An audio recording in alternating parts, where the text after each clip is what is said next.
नमस्ते साथीहरू।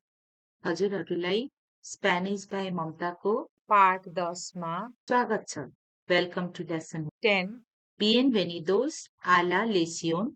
DS आज हामी सिक्न जाँदैछौँ स्पेनिस ल्याङ्ग्वेजमा हामीले संज्ञाहरू एकवचन र बहुवचन कसरी भन्ने।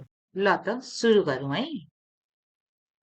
नाउन सिंगुलर संज्ञा एकवचन। यो भनेको म, इङ्ग्लिसमा आई। तू तपाईँ, तिमी, यु। एल भनेको उनी, ही। एया भनेको उनी, शी। आल्गेन भनेको कोही, समवन। आल्गेन भन्ने शब्दले एनीवन पनि जनाउँछ। अब नेक्स्ट नाउन्स प्लुरल संज्ञा बहुवचन।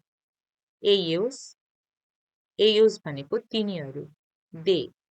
एयास भनेको पनि तिनीहरू तर स्त्रीलिङ्गमा दे। नोसोत्रोस भनेको हामीलाई इङ्ग्लिसमा अस भन्ने बुझाउँछ। तोदोस भनेको सबैजना। अल। अब एकचोटि नेपाली हटाएर पढौँ है त।